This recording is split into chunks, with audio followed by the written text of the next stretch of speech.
मागच्या चॅप्टर पर्यंत आपण स्ट्रक्चर कव्हर केला. आता इथे फंक्शन हा सगळ्यात महत्वाचा चॅप्टर सी प्रोग्रामिंगचा राहील. आपण सी प्रोग्रामिंगच्या एंडला जवळजवळ एंडला फंक्शनला सुरुवात करत आहोत. याचा पुढच्या ज्या काही सर्व लँग्वेजेस आहेत त्याच्यामध्ये फंक्शन पासून सुरुवात केली जात असते.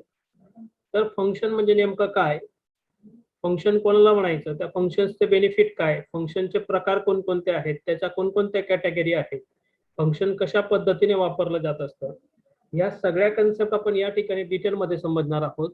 सगळ्यात महत्वाचं चॅप्टर राहील आज आणि याच्या पुढे पण. जोपर्यंत फंक्शन चालू आहे निदान तोपर्यंत कोणीच अब्सेंट राहू नका आणि वेळेवर जॉईन व्हा. बरोबर. तर सगळ्यात महत्वाचं हे चॅप्टर राहील, याला आपण सुरुवात करतोय. तर आतापर्यंत आपण मेन हा फंक्शन प्रत्येक प्रोग्राम मध्ये वापरला. सीच्या प्रत्येक प्रोग्राम मध्ये मेन फंक्शन हा कंपल्सरी आपण यूज केला. आता मेन काय आहे, तर मेन हा एक फंक्शन आहे.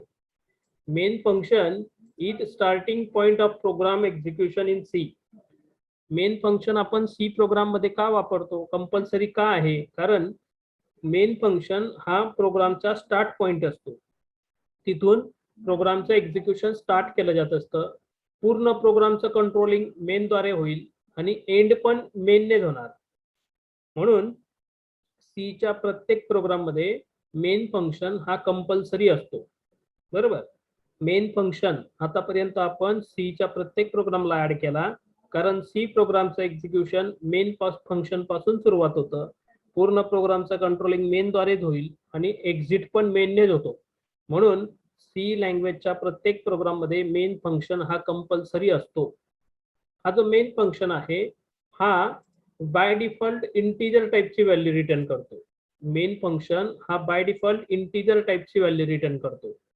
आता रिटर्न करतो म्हणजे काय, तर बघा आपण माग जम्पिंग स्टेटमेंट शिकताना ब्रेक, कंटिन्यू, गो टू हे 3 जम्पिंग स्टेटमेंट शिकलो होतो आणि चौथा जम्प स्टेटमेंट आपण बाकी ठेवला होता, तो म्हणजे रिटर्न स्टेटमेंट. तो आपण या चॅप्टर मध्ये लक्षात घेणार आहोत.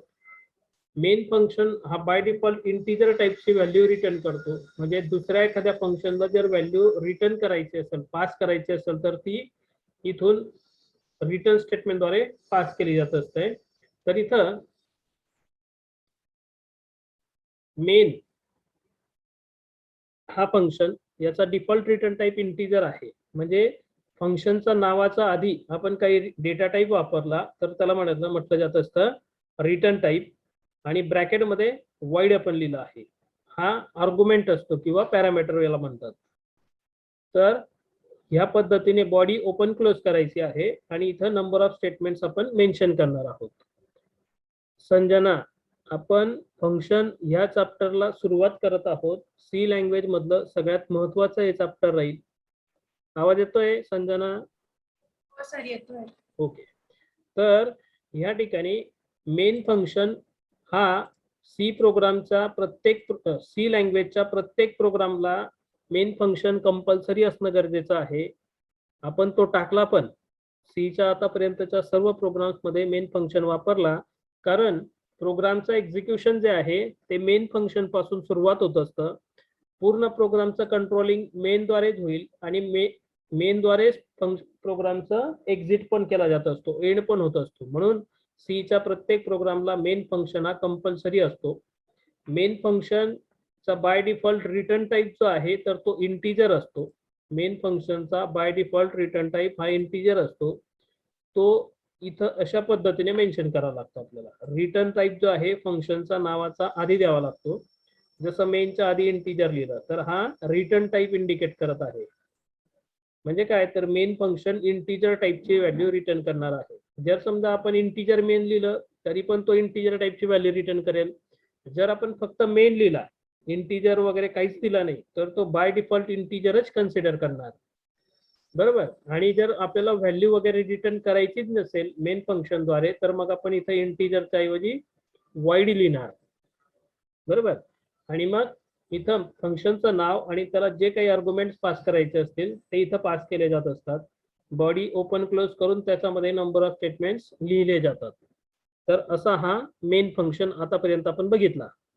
आता मेन हा एक फंक्शन आहे, पण फंक्शन म्हणजे नेमकं काय, तर फंक्शन म्हणजे a group of statements. Function is a group of statement which is used to perform the specific task. Function म्हणजे काय? तर फंक्शन म्हणजे नंबर ऑफ स्टेटमेंटचा ग्रुप ज्याचा वापर एका स्पेसिफिक टास्क परफॉर्म करण्यासाठी आपण करत असतो. बरोबर, आपल्याला काहीतरी टास्क परफॉर्म करायचा आहे, त्यासाठी वेगवेगळ्या कमांडचा ग्रुप आपण राईट डाऊन केला एका कर्ली ब्रॅकेटमध्ये, त्याला काहीतरी नाव दिलं, तर त्याला म्हटलं जात असतं फंक्शन. ह्या फंक्शनमुळे आपल्याला एक एंट्री पॉइंट आणि एक्झिट पॉइंट काय हा लक्षात येत असतो. म्हणजे जो कर्ली ब्रॅकेट ओपन करतो बघा, ह्या ठिकाणी आपल्याला आहे जो कर्ली ब्रॅकेट आहे तो त्याचा एंट्री पॉइंट आहे आणि जो कर्ली ब्रॅकेट एंड केला आहे तर तो त्याचा एक्झिट पॉइंट आहे.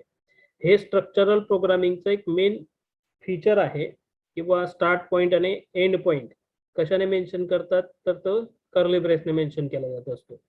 हे फंक्शन आहे. फंक्शनचं हे डेफिनेशन जे डार्क मध्ये दिसतंय ते लक्षात घ्यायचं. नंबर ऑफ स्टेटमेंटचा ग्रुप ज्याला एका स्पेसिफिक टास्क परफॉर्म करण्यासाठी एका ब्लॉक मध्ये कन्स्ट्रक्ट केलेलं राहील तो म्हणजे फंक्शन. आता या फंक्शनचे बेनिफिट काय? फंक्शन आपण का बनवणार? की repetition of code in a program can be avoided using function. फंक्शनमुळे कोडिंगचं रिपिटेशन आपण अवॉइड करू शकतो. म्हणजे एकदा कोड करून ठेवलेला मॅटर आपल्याला पुन्हा पुन्हा रियूज करता येत असतो. जर समजा आपण एकदा कोड करून ठेवलेला मॅटर पुन्हा पुन्हा रियूज केला तर होतं काय? तर त्या ठिकाणी ऑटोमॅटिकली प्रोग्रामची साईज कमी होत असते. It reduce the size of program. फंक्शनमुळे प्रोग्रामची साईज कमीत कमी केली जात असते. तरी या ठिकाणी सगळ्यात हा मेन बेनिफिट आहे की प्रोग्रामची साईज कमी असणं, कोडिंगचं रिपिटेशन अवॉइड करणं. कोडिंगचं रिपिटेशन अवॉइड झालं म्हणजे प्रोग्रामची साईज कमी होणार. प्रोग्रामची साईज कमी झाली म्हणजे ऑटोमॅटिकली प्रोग्राम राईट करण्यासाठी, बनवण्यासाठी किंवा एक्झिक्युशनसाठी वेळ कमीत कमी लागतो आणि तुमचा कामाला जेवढा वेळ कमीत कमी लागेल ऑटोमॅटिकली त्या प्रोग्रामची जी कॉस्ट असते, त्या प्रोजेक्टची जी कॉस्ट असते, जी किंमत असते ती ऑटोमॅटिकली कमी होत असते. आपली मेहनत कमी झाली म्हणजे आपण कमी किंमत आकारणार. बरोबर, आणि त्याच ठिकाणी तो प्रॉडक्ट सेल करण्यासाठी किंवा ते जे काही प्रोजेक्ट असेल तो सेल करण्यासाठी त्याची चांगल्या पद्धतीने मदत केली होत असते. म्हणून आपण फंक्शन वापरले पाहिजे. या ठिकाणी dividing a program into many small functions is a principal of top down structural programming. या ठिकाणी फंक्शनमुळे कोडिंगचा रिपिटेशनचा अवॉइड होईलच, पण प्रोग्राम छोट्या छोट्या भागात विभागला जात असतो आणि प्रोग्राम जर छोट्या छोट्या भागात विभागला तर तो मेंटेन करण्यासाठी किंवा एरर वगैरे रिमूव्ह करण्यासाठी पण इझी होत असतो. असे हे वेगवेगळे बेनिफिट्स आपण फंक्शन्सचे सांगू शकतो. बरोबर, फंक्शन म्हणजे काय? तर फंक्शन म्हणजे group of statements which is use to perform the specific task. एक स्पेसिफिक टास्क परफॉर्म करण्यासाठी कमांडचा जो ग्रुप तयार केला जातो त्याला म्हणतात फंक्शन. हा फंक्शन प्रोग्राम मध्ये का वापरायचा? तर फंक्शनमुळे कोडिंगचं रिपिटेशन आपण अवॉइड करू शकतो. कोडिंगचं रिपिटेशन अवॉइड झालं म्हणजे प्रोग्रामची साईज कमी होणार आणि प्रोग्रामची साईज कमी झाली म्हणजे त्याची ऑटोमॅटिक कॉस्टिंग कमी होत असते आणि प्रोग्राम जो आहे तो छोट्या छोट्या पार्ट मध्ये डिवाइड असल्यामुळे तो मेंटेन करण्यासाठी किंवा एरर वगैरे रिमूव्ह करण्यासाठी इझी होत असतो. म्हणून आपण फंक्शन्स वापरले पाहिजे आपल्या प्रोग्राम मध्ये. बरोबर, तर हे जे फंक्शन्स आहेत या फंक्शनचे दोन प्रकार असतात. एक असतो लायब्ररी फंक्शन, त्याला आपण प्रीडिफाईन फंक्शन किंवा स्टँडर्ड फंक्शन म्हणतो. फंक्शन दोन प्रकारचे असतात. एक लायब्ररी फंक्शन असतो किंवा प्रीडिफाईन फंक्शन किंवा त्याला स्टँडर्ड फंक्शन आपण म्हणणार. हे जे लायब्ररी फंक्शन्स असतात तर हे आपल्याला लिहावे लागत नाही, यांचं कोड आपल्याला करावा लागत नाही. हे जे फंक्शन्स असतात हे रेडीमेड असतात. रेडीमेड असतात. मग हे कुठं रेडीमेड असतात तर कुठं असतात तर हे वेगवेगळ्या हिडर फाईल्स मध्ये स्टोअर करून ठेवलेले असतात, ज्यांना आपण लायब्ररी फाईल म्हणत असतो किंवा हिडर फाईल म्हणत असतो. त्या ठिकाणी हे प्रोग्राम्स स्टोअर करून ठेवलेले असतात. आपल्याला फक्त त्यांना कॉल करायचा आहे आणि त्याला लागत असेल तर व्हॅल्यू पास करायची असते. तर हे म्हणजे लायब्ररी फंक्शन किंवा प्रीडिफाईन फंक्शन किंवा यालाच स्टँडर्ड फंक्शन पण आपण म्हणणार. बरोबर, फंक्शनच्या कॅटेगरी आपण बघत आहोत. फंक्शनचे प्रकार आपण पाहत आहोत. फंक्शन दोन प्रकारचे असतात, एक लायब्ररी फंक्शन, दुसरं युजर डिफाईन फंक्शन. लायब्ररी फंक्शनलाच आपण प्रीडिफाईन फंक्शन किंवा स्टँडर्ड फंक्शन म्हणतो. हे फंक्शन आपल्याला कोड करावे लागत नाहीत. यांचं कोड ऑलरेडी तयार असतं. कुठं असतं ते कोड? तर वेगवेगळ्या हिडर फाईल्स मध्ये असतं, ज्यांना आपण लायब्ररी फाईल्स असं म्हणत असतो. हॅश इन्क्लूड करून आपण त्यांना आपल्या प्रोग्रामशी लिंक करतो, ज्याच्यामध्ये stdio.h, conio.h, string.h, math.h, stdlib.h, graphics.h, math.h अशा भरपूरशा शेकडो फाईल असतात. त्यांना आपण लायब्ररी फाईल म्हणत असतो. बरोबर. जसं इथं आपल्याला एबीएस ॲब्सोल्यूट व्हॅल्यू काढण्यासाठी काही फंक्शन वापरायचं आहे, तर मग आपण एबीएस नावाचं स्टँडर्ड फंक्शन वापरणार. हे मॅथमॅटिकल फंक्शन आहे, तर याच्यासाठी आपल्याला math.h फाईल इन्क्लूड करावी लागते. आपल्याला प्रिंटएफ स्कॅनएफ सारखं काही फंक्शन वापरायचं असेल तर stdio.h चा वापर आपण करतो. clr असेल किंवा कॉन गेट ch असेल, यांचा वापर जर आपल्याला करायचा असेल तर आपण conio.h चा वापर करत असतो, है ना. तर हे सगळे जे फंक्शन्स आहेत या लायब्ररी फाईल्स मध्ये, त्यांना म्हटलं जात असतं लायब्ररी फंक्शन्स. तर हे आपण ऑलरेडी बघितले आणि वापरले पण. बाकीचे अजून पुढे येतील, ग्राफिक्स वगैरेचे फंक्शन्स, फाईल अँड लिंकचे फंक्शन्स पण येतील पुढे अजून. आता दुसरी कॅटेगरी म्हणजे दुसरा प्रकार म्हणजे युजर डिफाईन फंक्शन. त्याच्या नावाप्रमाणेच युजरने जर काही फंक्शन लिहिलं असेल स्वतःच्या वापरासाठी, user can define functions as per the output he wants. युजरने आपल्या स्वतःच्या वापरासाठी काही फंक्शन्स डिफाईन केले असतील, तयार केले असतील, तर त्यालाच म्हटलं जात असतं युजर डिफाईन फंक्शन्स. हे जे युजर डिफाईन फंक्शन्स असतात, याचा रिटर्न टाईप काय, याचं नाव काय, त्याला किती आणि कोणते आर्ग्युमेंट पास करायचे ते युजर ठरवत असतो, ते युजर मेन्शन करत असतो. त्यालाच म्हणतात user define functions. After that he can use these functions in different programs. या ठिकाणी हे जे युजर डिफाईन फंक्शन्स आहेत, तर याचे 3 मेन फॅक्टर्स असतात. युजर डिफाईन फंक्शनचे 3 मेन फॅक्टर्स असतात. त्याच्यात पहिलं म्हणजे फंक्शन डिक्लॅरेशन, त्यालाच फंक्शन प्रोटोटायपिंग पण म्हणतात. दुसरा फॅक्टर आहे फंक्शन डेफिनेशन आणि तिसरा फॅक्टर म्हणजे फंक्शन कॉलिंग. बरोबर. लायब्ररी फंक्शनचा वापर आतापर्यंत आपण केला. जस्ट लायब्ररी फाईल इन्क्लूड करून आपण त्यांना कॉल करायचं असतं.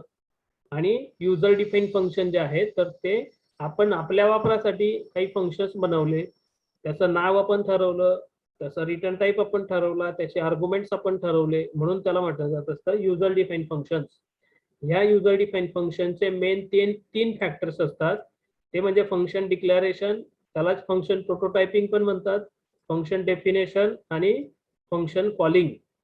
आता ह्या ठिकाणी एक एक करून हे आपण समजणार की फंक्शन डिक्लॅरेशन किंवा फंक्शन प्रोटोटायपिंग म्हणजे नेमकं काय. बघा, फंक्शन डिक्लॅरेशन किंवा फंक्शन प्रोटोटायपिंग म्हणजे काय, तर ह्या ठिकाणी function prototyping means function declaration.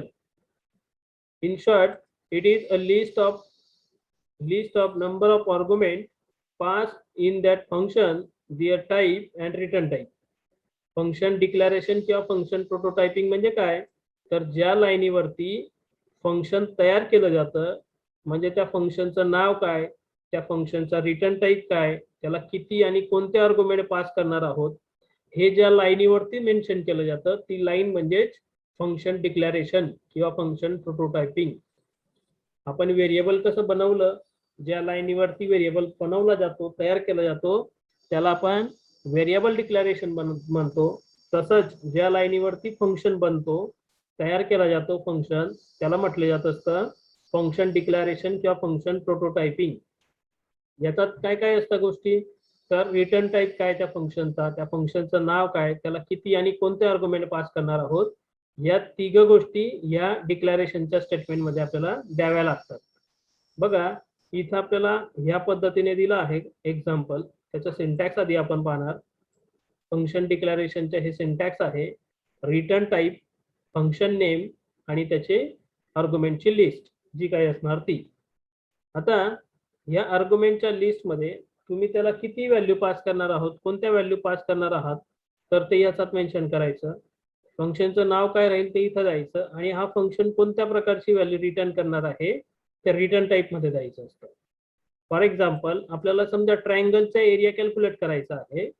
ट्रायंगलचा area जर कॅल्क्युलेट करायचा आहे, तर ट्रायंगलचा एरिया कॅल्क्युलेट करण्यासाठी आपण फॉर्म्युला काय घेतो सांगता येईल बरं? Half into base into height. Half into base into height. मग त्या ठिकाणी हाफ म्हटला म्हणजे पॉइंट मध्ये व्हॅल्यू येऊ शकते रिटर्न, म्हणून आपण त्याचा रिटर्न टाईप फ्लोट ठेवला. एरिया कॅल्क्युलेट करायचा आहे तर एरिया त्याचं नाव ठेवलं आणि फ्लोट बेस फ्लोट हाईट. आता इथं हे दोघं पॅरामीटर फ्लोट टाईपचे टाकले, इथं तुम्ही इंटिजर पण घेऊ शकतात. तर हे झालं तुमचं फंक्शन डिक्लॅरेशन किंवा फंक्शन प्रोटोटायपिंग. याच्यामध्ये ही जी नावं आहेत आर्ग्युमेंट्सची ती ऑप्शनल आहेत. जर आपण फक्त इथं टाईप मेन्शन केला तरी पण चालेल, म्हणजे फ्लोट एरिया ठीक आहे, फ्लोट कॉमा फ्लोट एवढं केलं तरी पण चालणार. हे नावं नाही दिली तिथली तरी पण चालेल, पण हा जो टाईप आहे तो कंपल्सरी आपल्याला द्यावाच लागेल.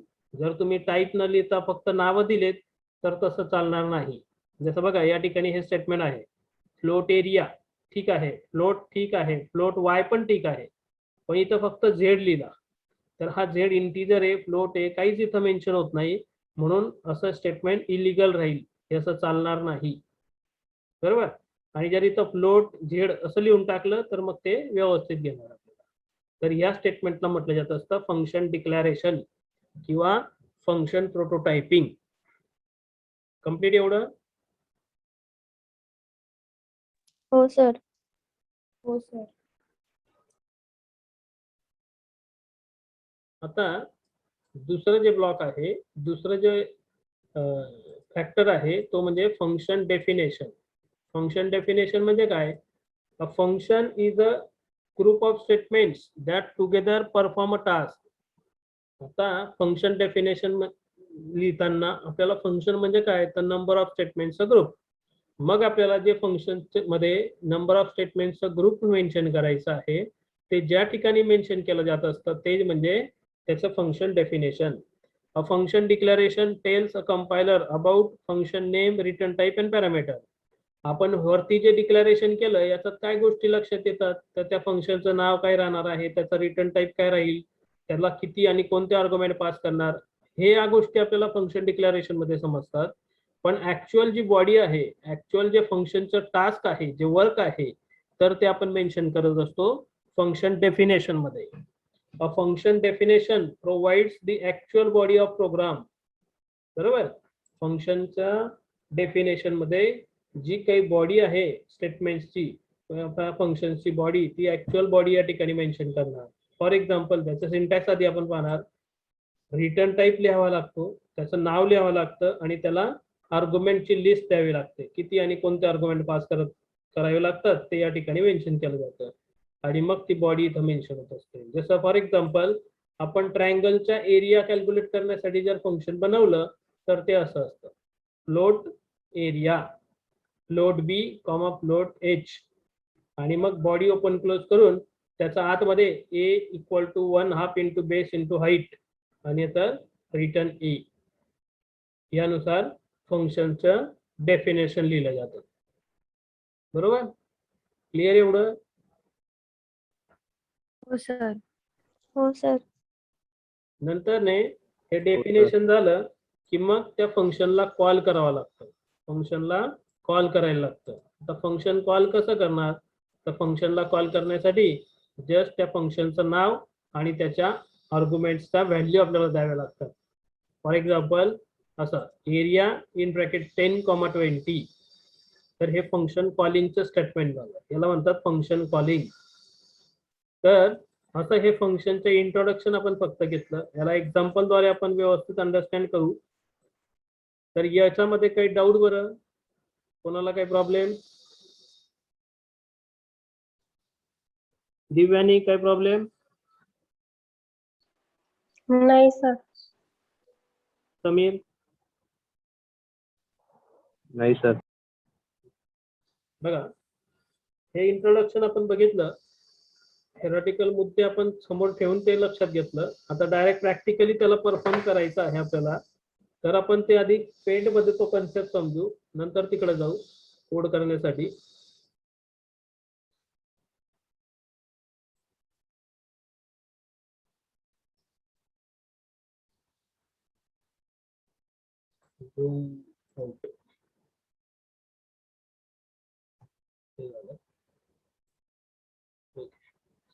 तर फंक्शन्स हा कन्सेप्ट समजायचा आहे. इकडे आलो.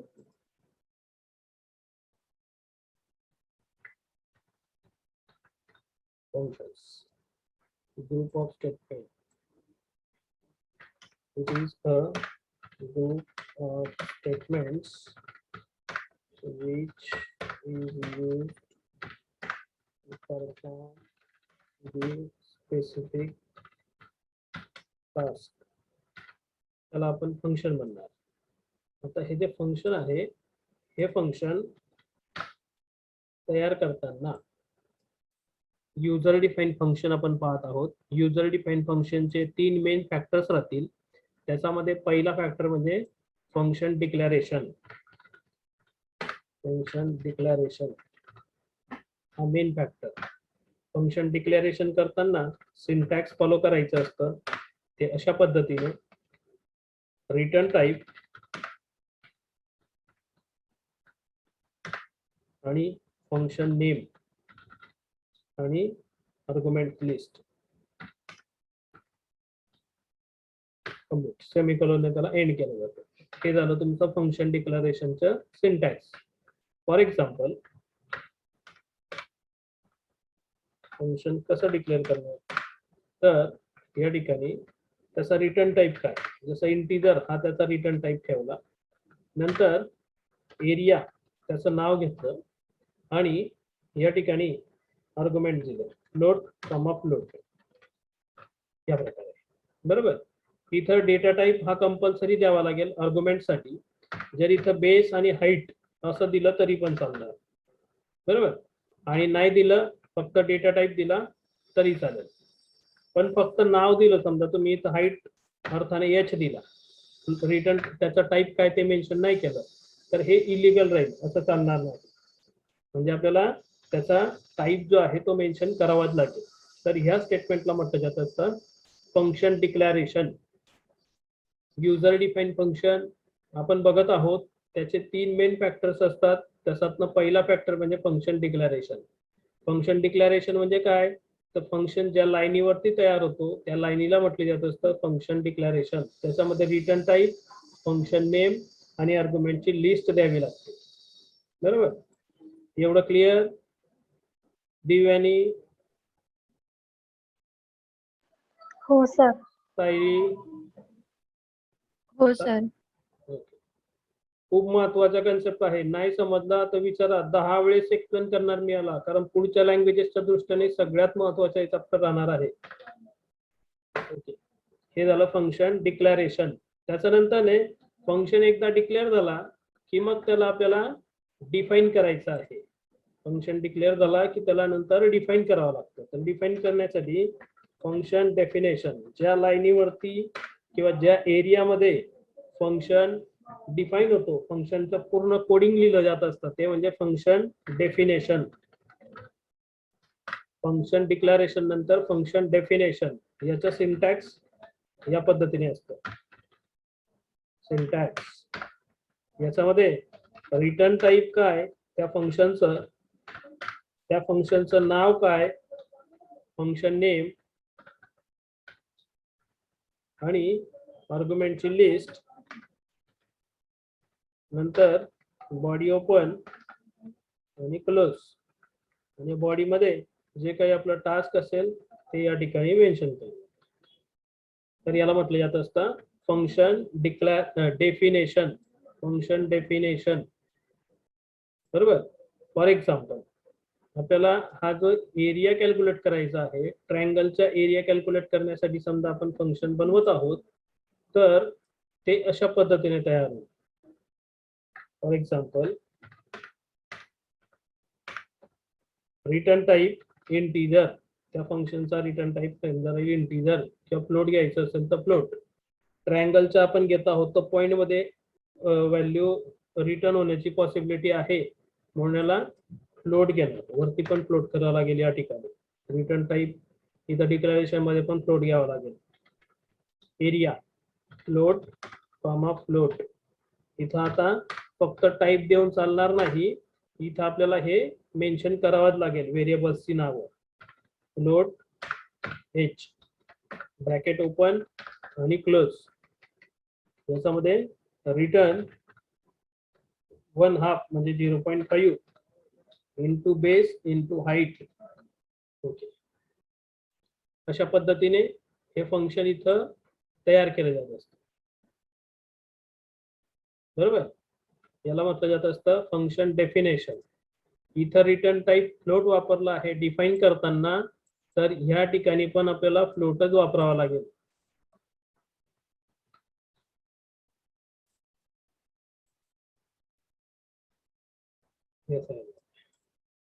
कम्प्लीट.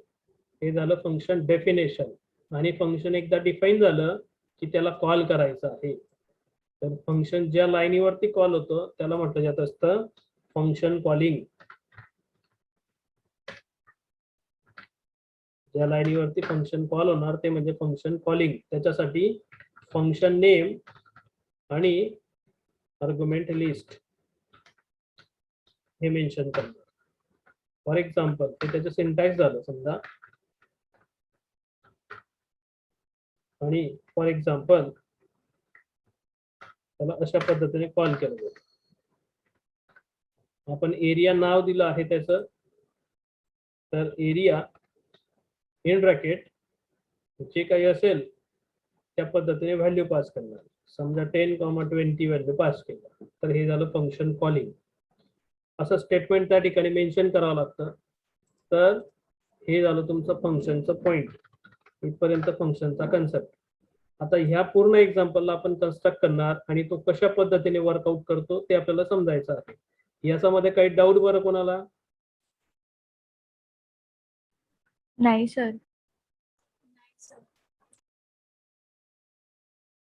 ओके,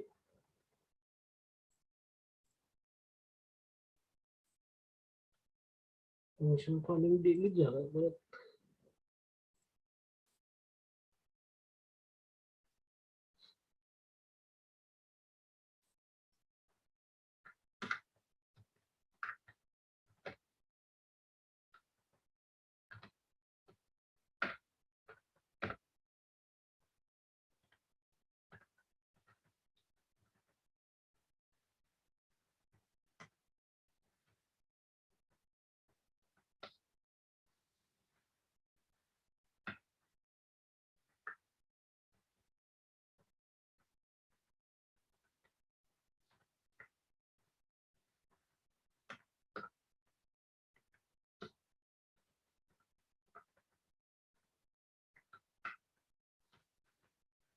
झालं.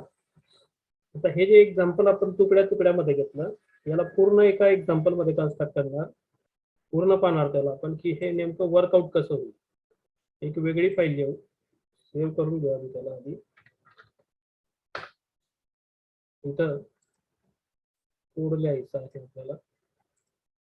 त्याला साईज कमी केलं 50. ओके, आता नेमकं टास्क काय होईल? नेमकं टास्क काय होईल? Equal to write a program to calculate the area of triangle.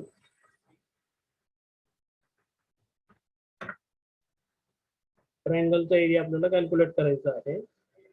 तर ट्रायंगलचा एरिया कॅल्क्युलेट करण्यासाठी ट्रायंगल आपल्याला माहिती पाहिजे. ट्रायंगल काय आहे? तर हा ट्रायंगल आहे. हा ट्रायंगल असल्यानंतर याचं हाईट,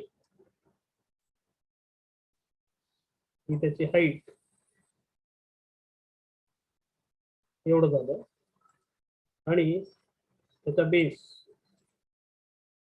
हा त्याचा बेस झाला एवढा.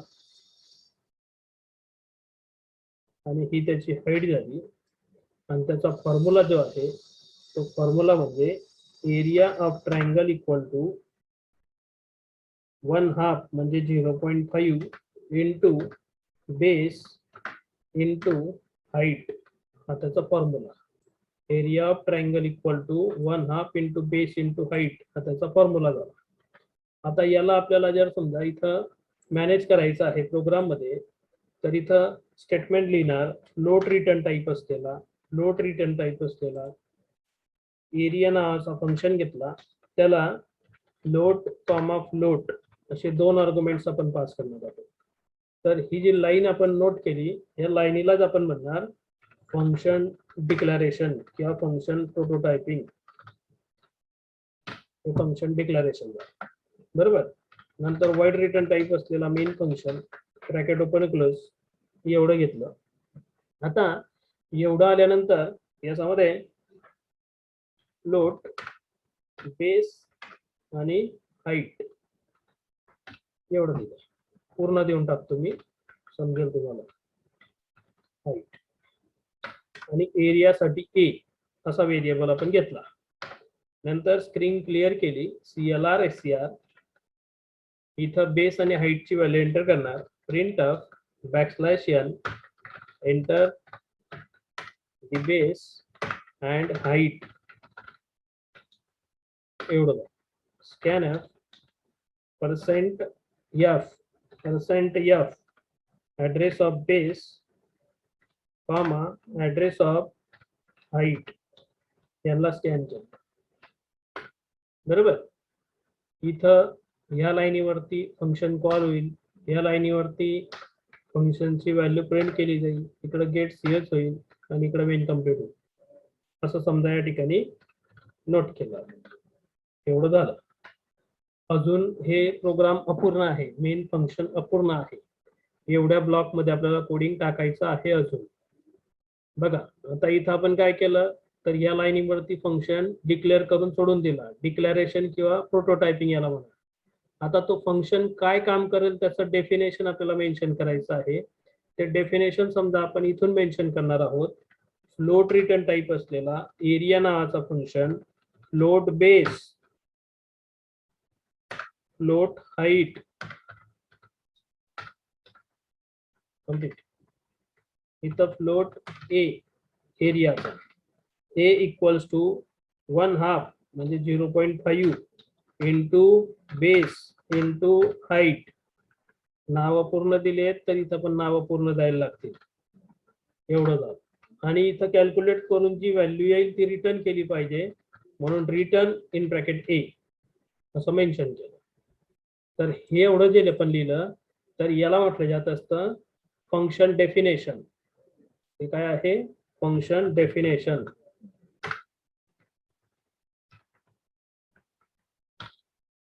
ही लाईन किंवा हे एवढं जे एरिया आहे एवढं जे कोड आहे पूर्ण तर याला फंक्शन डेफिनेशन म्हणणार. एवढा आला इथपर्यंत बरोबर. याला वाटल्यास थोडंसं क्लिक करू आपण म्हणजे कळेल.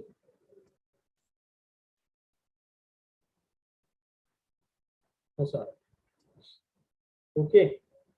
आता एवढं झाल्यानंतर या एरिया फंक्शनला आपल्याला कॉल करायचं आहे या ठिकाणी मेन फंक्शन मध्ये. डेफिनेशन आणि डिक्लेरेशन समजलं का आपल्याला? हो सर. ऋतुजा समजलं? हो सर. दिव्यानी? हो सर समजलं. आता एवढं झाल्यानंतर डिक्लेरेशन झालं डेफिनेशन झालं. आता कॉलिंग करायचं आहे. फंक्शन कॉल करायचं आहे आपल्याला मेन मध्ये.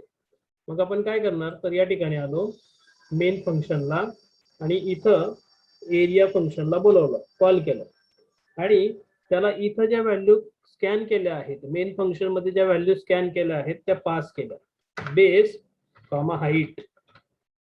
आणि हा जो फंक्शन आहे एरिया फंक्शन जो आहे तो इथून काहीतरी व्हॅल्यू रिटर्न करतोय म्हणून या फंक्शनद्वारे रिटर्न होणारी व्हॅल्यू इथं कुठंतरी स्टोअर झाली पाहिजे. तर त्याच्यासाठी आपण ए व्हेरिएबल घेतला आहे. मग इथं ए इक्वल्स टू एरिया असं घेतलं. ए इक्वल्स टू एरिया जर आपण घेतलं तर या एरिया फंक्शनद्वारे जी व्हॅल्यू रिटर्न होईल ती सरळ या ए व्हेरिएबल मध्ये स्टोअर होईल बरोबर. आणि त्याला लागलीच प्रिंट केलं printf \n area of triangle equal to area of triangle equal to %f a एवढा मेन्शन. ठीक आहे. तर हे जे लाईन आपण घेतली याला म्हणणार फंक्शन कॉलिंग. या लाईनला म्हणणार फंक्शन कॉलिंग. एवढा असा हा फंक्शन आपण बनवणार. आता हे वर्किंग कसं होतं, एक्झिक्युशन कसं होतं, तर बघा याचं जे वर्किंग आहे, मेन फंक्शनने प्रोग्राम चालू झाला, इथून स्टार्ट झाला. बेस आणि हाईट दोन व्हेरिएबल घेतले, ए चा एक टेम्पररी व्हेरिएबल घेतला. नंतर एंटर दी बेस आणि हाईट. बेस आणि हाईटच्या व्हॅल्यू स्कॅन केल्या. स्कॅन केलेल्या व्हॅल्यू सरळ आपण या फंक्शनला पास केल्या. इथं फंक्शनला पास केल्या. पास केलेल्या ज्या व्हॅल्यू आहे, बेसची व्हॅल्यू आणि हाईटची व्हॅल्यू पास केल्यानंतर त्या इथून सरळ याच्यात जातील या फंक्शन मध्ये. त्या बेसमध्ये बेसची व्हॅल्यू गेली आणि हाईट मध्ये हाईटची व्हॅल्यू गेली. हे सिक्वेन्स नुसार जाणार, नावानुसार नाही जाणार. इथं बेस असेल तर इथं बी राहू शकतो, किंवा इथं बी असेल तर इथं बेस राहू शकतो. पण ती जी सिक्वेन्स असते त्या सिक्वेन्स नुसार इथं त्या व्हॅल्यू त्या आर्ग्युमेंट मध्ये जात असतात, नावाने जाणार नाहीत. हे लक्षात ठेवायचं, ते पुढे सांगेल अजून.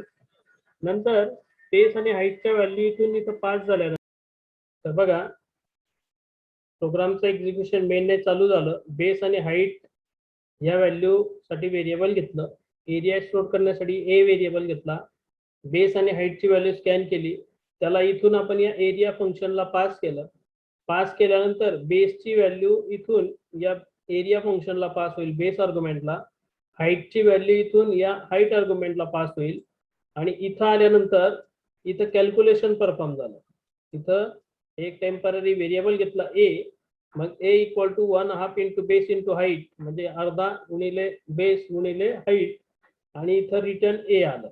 आता रिटर्न ए आलं म्हणजे काय, तर इथून ही रिटर्नची व्हॅल्यू जी आहे या ठिकाणाहून सरळ या ए मध्ये घेतली जाईल. जिथं ते एरिया फंक्शन कॉल केलं आहे त्याच्यामध्ये ती व्हॅल्यू स्टोअर होईल. आणि मग खाली print of area of triangle equal to A असं प्रिंट केलं जाणार. Get CS complete. या पद्धतीने हे फंक्शनचं एक्झिक्युशन होत असतं. क्लिअर? एवढं साधा प्रोग्राम आहे, आपण साध्या पद्धतीने पण करू शकतो, पण आपण फंक्शन वापरून केला म्हणून तो क्रिटिकल वाटेल तुम्हाला. पण मोठमोठाले जे टास्क असतात ते इझी करण्यासाठी आपण फंक्शनचा वापर करतो. एवढं क्लिअर? हो हो सर. सर. ओके. तर हा फंक्शन सर. अशा, हा बोला. हे गेट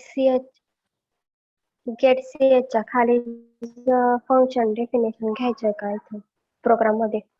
प्रोग्राम मध्ये गेट सीएच नंतर कर्ली ब्रॅकेट राहील. म्हणजे गेट्स, कर्ली ब्रॅकेट राहील तुमचा मेन फंक्शनचा कंप्लीट हा, मग झाल्यानंतर. त्याच्यानंतर नंतर फंक्शन घ्यायचं.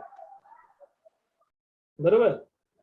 आता याचं एक्झिक्युशन करून हो, सर. दाखवतो मी कसं एक्झिक्यूट होणार. ते सेम राहील. बघा इथं आलो आपण, कंपायलर ओपन केला आपला.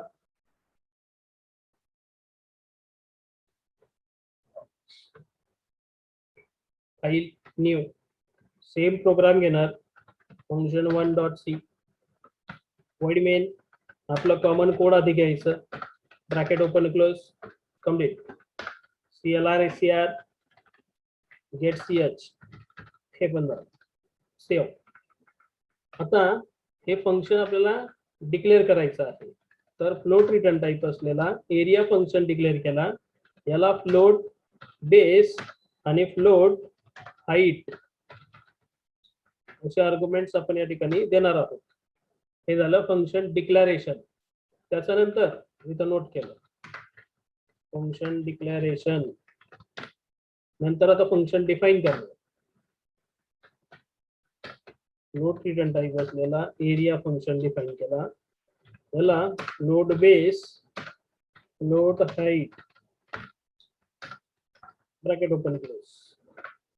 नंतर यामध्ये लोड ए असा एक व्हेरिएबल घेतला. ए इक्वल्स टू 1/2 म्हणजे 0.5 इंटू बेस इंटू हाईट एवढं दिलं. आणि रिटर्न ए व्हेरिएबलची व्हॅल्यू इथून रिटर्न केली. बरोबर? आता या फंक्शनला इकडे कॉल करणार आपण मेन मध्ये. लोड टाईपचा बेस आणि हाईट असे व्हेरिएबल्स बनवले. एरियासाठी ए व्हेरिएबल घेतला. नंतर इथं printf \n enter the base and height. scanf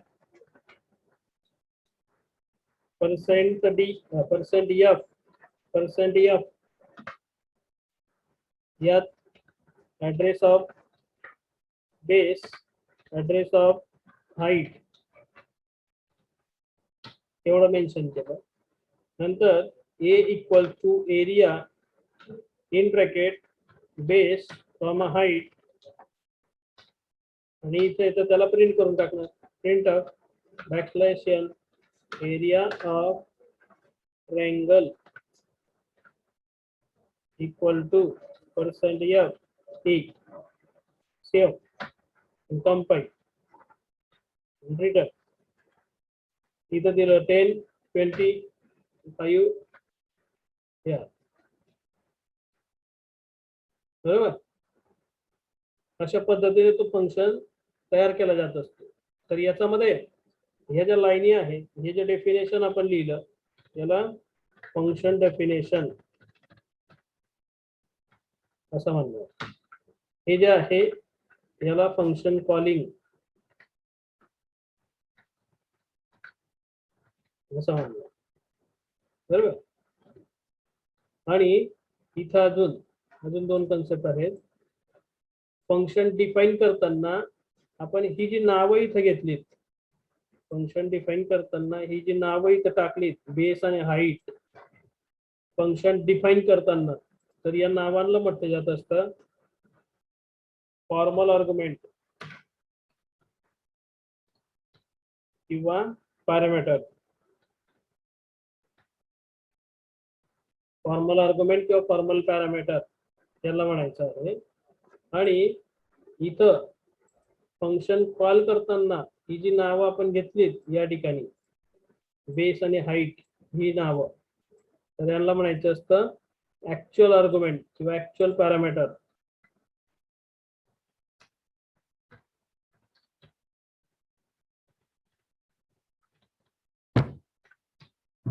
okay, clear एवढं? हो सर. हो सर. तर हा फंक्शनचा कन्सेप्ट आहे. हा प्रोग्राम व्यवस्थित समजला तर पुढचं ह्या चॅप्टर मधले सगळे मुद्दे कव्हर होतील, समजतील. नाही समजला तर मग काहीच नाही समजणार पुढचं, है ना. म्हणून याला केअरफुली लक्षात घ्या. हे असंच असं तुम्ही रन करून बघा. सगळे मुद्दे लक्षात घ्यायचे, कुठून काय जातंय व्हॅल्यू त्या अंडरस्टँड करायचं आहे. आणि तुम्हाला जस्ट अशाच पद्धतीने हे जसं एरिया फंक्शन घेतलं आहे त्याच पद्धतीने दुसरा एक प्रोग्राम बनवायचा आणि कोणत्याही 2 नंबरचा ऍडिशन साठी फंक्शन तयार करायचं. बरोबर. ऍड नावाचं फंक्शन करायचं तयार आणि तर प्रोग्राम तयार करायचा आहे. बरोबर. हे टास्क तुम्हाला करायचं राहील. हे जे करता आलं उद्या पर्यंत तर मग आपण पुढे जाणार, नाही तर उद्या परत याला रिपीट करणार.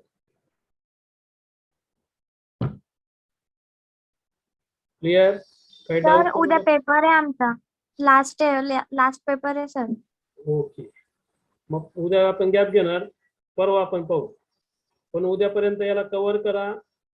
आलं तर खूप चांगलं आहे, नाही तर मग परवा परत अजून हाच कन्सेप्ट मी रिपीट करणार. हे समजल्याशिवाय पुढे जाण्यामध्ये काहीच अर्थ राहणार नाही. बरोबर. हा प्रोग्राम रन पण करून बघायचा आहे आणि ते ऍडिशन साठी असाच फंक्शन तयार करून प्रोग्राम बनवायचा आहे. थांबू इथं मग. हो सर. हो सर. ओके. समीर, काय प्रॉब्लेम? नाही सर.